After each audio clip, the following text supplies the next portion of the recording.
Now, Sharice, I was going to turn the conversation a bit slightly. Mm-hmm. You are a very creative person. You're a very positive person. And I've said Yes, this to yes. you personally many times. You're an extremely strong person because you Thank are you. dealing with something that is unique to, Mm-hmm. not many people around the world. So explain to us, what is this plexiform neurofibroma and how did it come about? How old were you? And talk us through the journey that you have had since. All right, yes. So plexiform neurofibroma, it definitely isn't something that's common. Mm-hmm. When you mention it, people are like, "What? Say that again? What is that?" They have no idea at all what it's about. Neither did I. Neither did my family. No one knew about Yeah, it yeah. until it happened to me. Mm-hmm. And it happened in 2014. Mm-hmm. I started experiencing some pains. Mm-hmm. I experienced these pains like if you bounce your foot, Yeah. and it was on my left lower inside ankle. Right. Mm-hmm. And I remembered I was doing my degree then, and I Mm-hmm. was doing a lot of walking from one side of campus to the next at UB. And Mm-hmm. I remember going on hall to one of my friends, very good friends, Chanel Henry. I'm sure she wouldn't mind me calling her name. Right. And I said, Chanel, I get in this pain, girl, in and out in my foot. I don't know what it's about. And Mm-hmm. she said, girl, you're doing a lot of walking these days. Probably, and it's just you walking or you probably hit your foot somewhere, pay attention to it. See what it is about. Mm-hmm. And I remember having that conversation, and Trinis, we kind of have this culture of self-diagnosing. So I tell myself, well, it's probably the walking. And I just dismissed it. And as I dismissed the pain, it's like it went. And it came back probably like a couple of weeks later. And that's how it went. It came, it went, came, it went, until it did that a couple months into the next year, 2015. Mm-hmm. And I remember it was a Good Friday morning. Mm-hmm. I woke up in pain, excruciating pain. And my mom and my aunt, Margaret D'Souza, may God rest her soul, Mm-hmm. they came home and they came into my room to check on me. My aunt just came to talk as usual after the Good Friday walk. And she saw me in pain, rolling on the bed. I can't move, I'm crying. And she said, what is going on? And I said, this pain in my foot, it's worse. I've never felt it so bad. And she said to my mom, she said, Denise, this is serious. We have to work on this. And from there, Maria, we ran up and down to different doctors. I was misdiagnosed a couple of times. And, they just give you a little painkiller and they send you on your way. But the pain persisted. Mm-hmm. And it went on like that until I remember my birthday, my 21st birthday, Maria. Mm-hmm. I got a call saying, we have your results through a family friend. Her son was a doctor, and she told me, come. And my sister, Christiana, and I, we went to her place nearby. And on my birthday, I received the news that I have this very rare nerve disorder. It's incurable. It could be, debilitating. And it wasn't an ideal situation. It wasn't a nice birthday gift, I would say. Mm-hmm. And I remember one thing that the doctor told me. I was in the kitchen of their house, and he told me, Sharice, I would advise you to live the best life that you can. Do as much as you can for as long as you can. Live your life.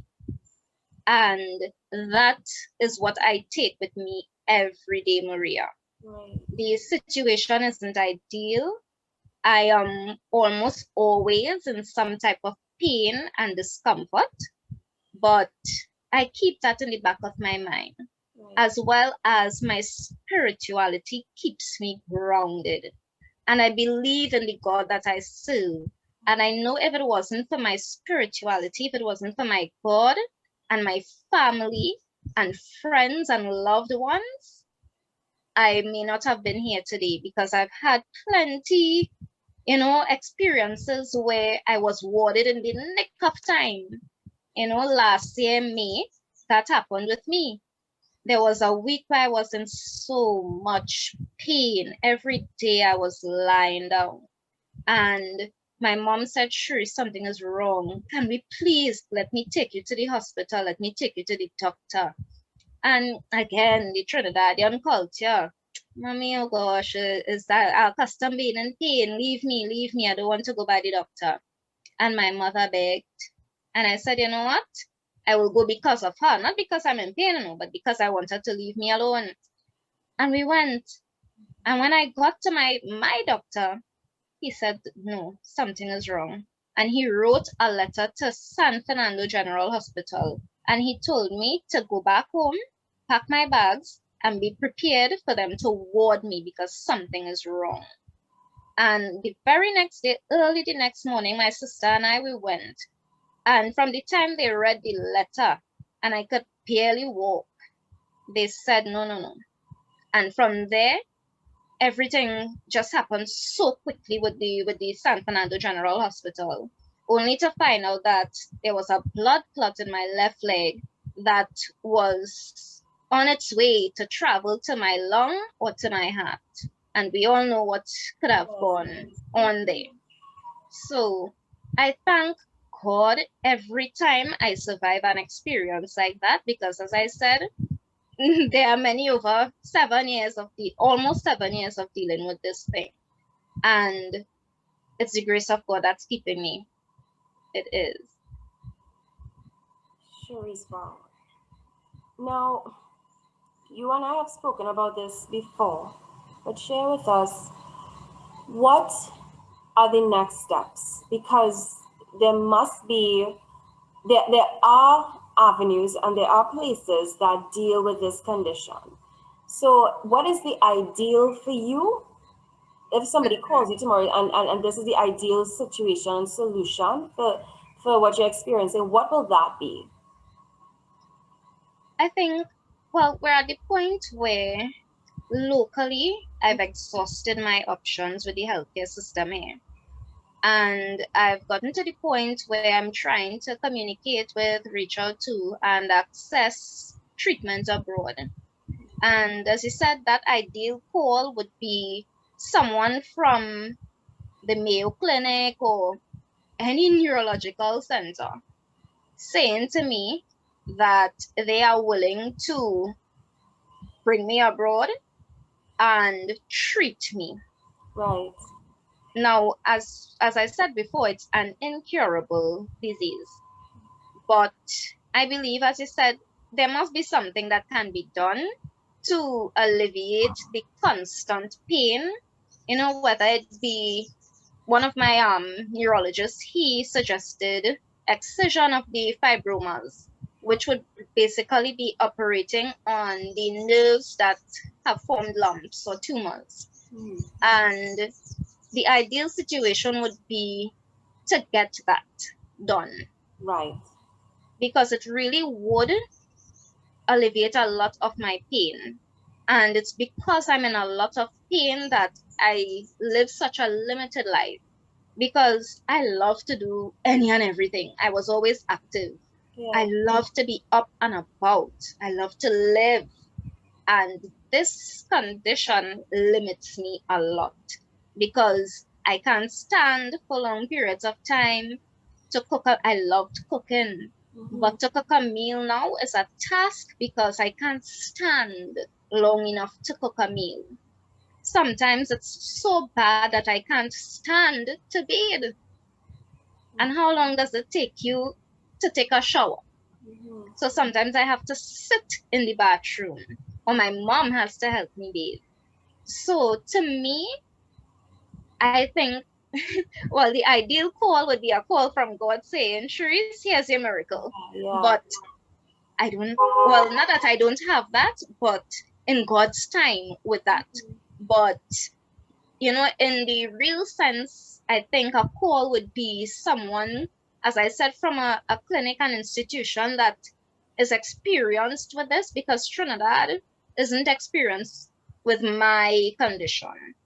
So I think that a call from an experienced institution would be ideal for me. And especially if it doesn't incur all the costs attached. You know, if it were like a research center where they are willing to accommodate you and, you know, they pay for you or they fund you or whatever, that would be ideal, you know? Sharice, we are praying that that happens. Yes. And we're also praying that the miracle happens, first and foremost. We're praying for that, and we're trusting God. You speak about your faith. You speak about your artistry.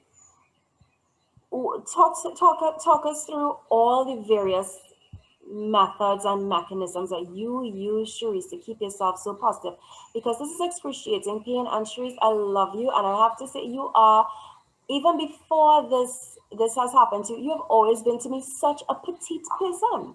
Yes. Very, very tiny. You know, you are the last child, and you are the definition of a last child, because you're the tiniest, you're the smallest, the cutest. Don't tell your sisters like that. Have to agree.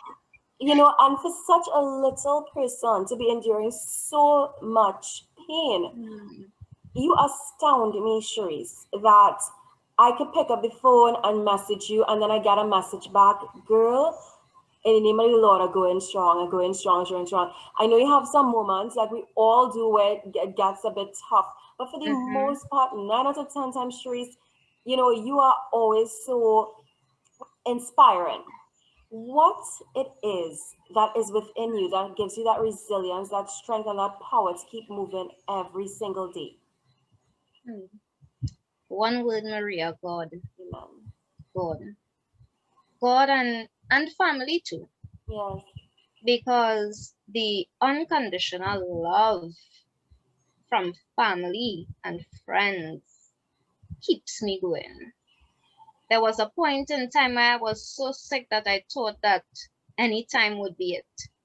And every time my mom would come in, rub my back, help me bathe, sometimes tote me from the bathroom to my bed, that keeps me going.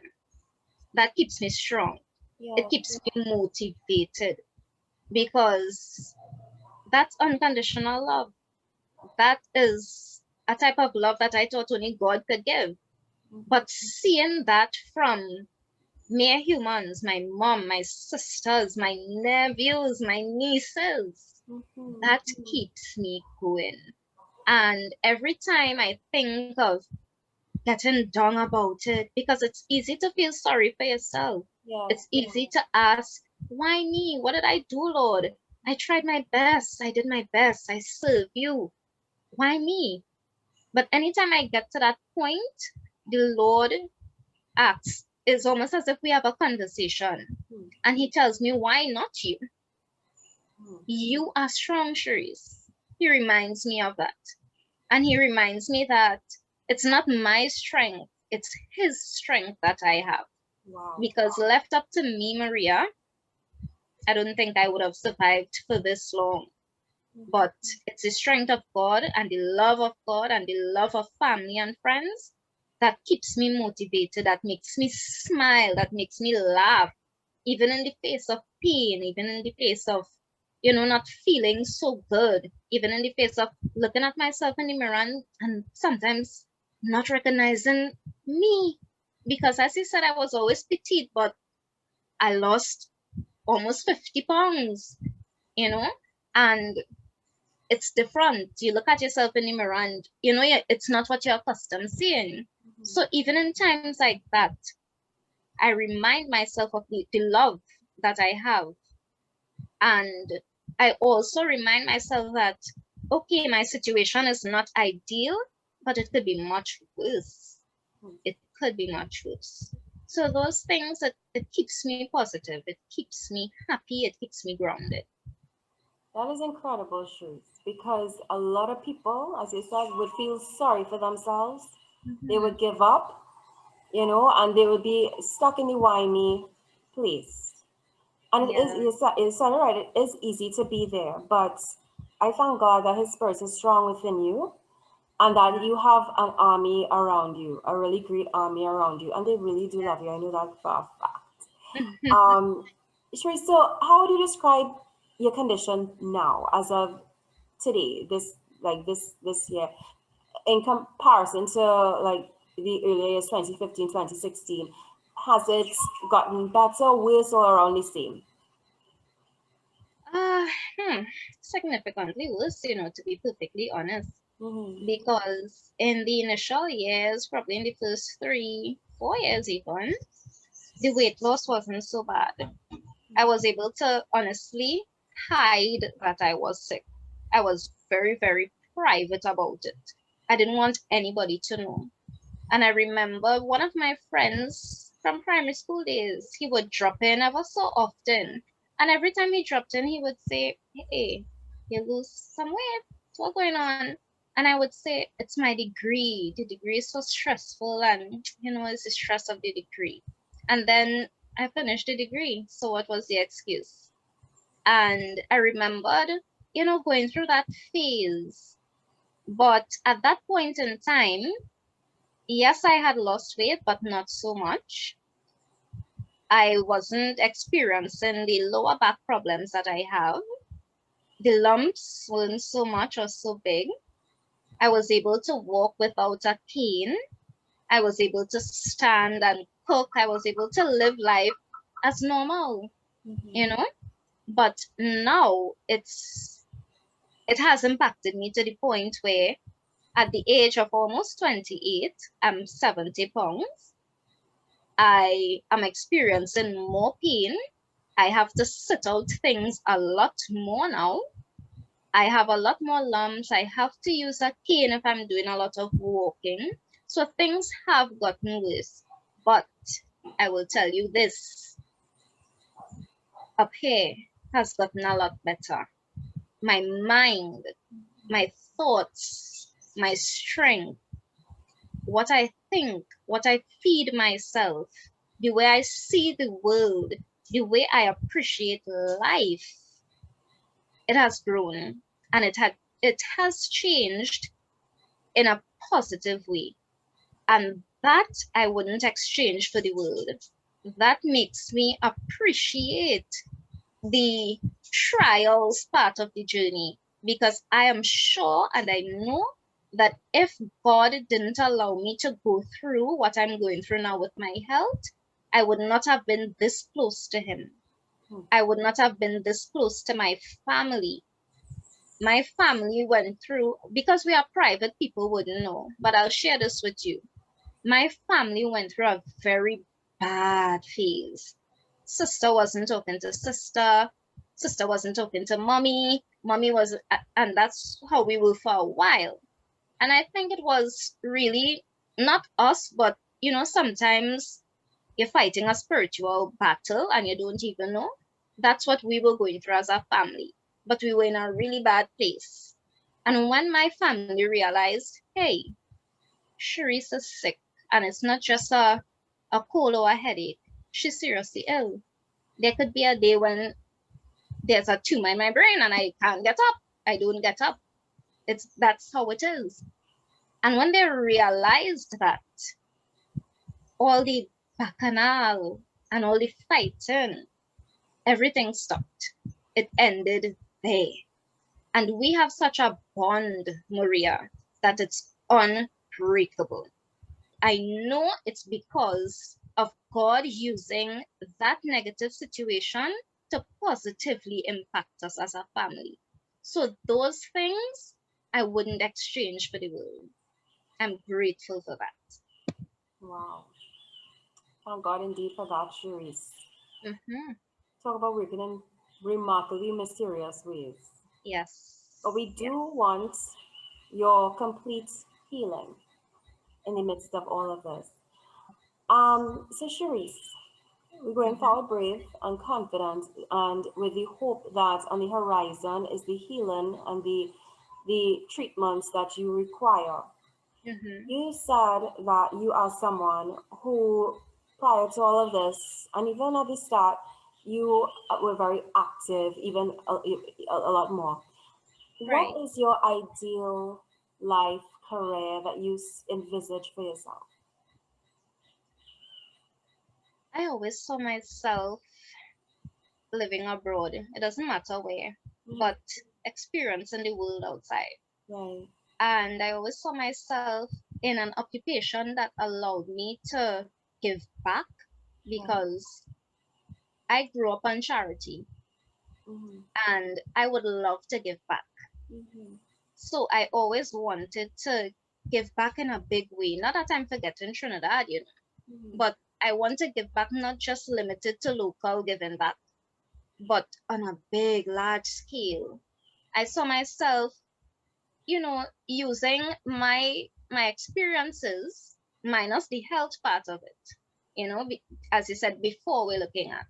So before this, I saw myself using the experience of extreme poverty, growing up in a single parent home, growing up on charity, as I said.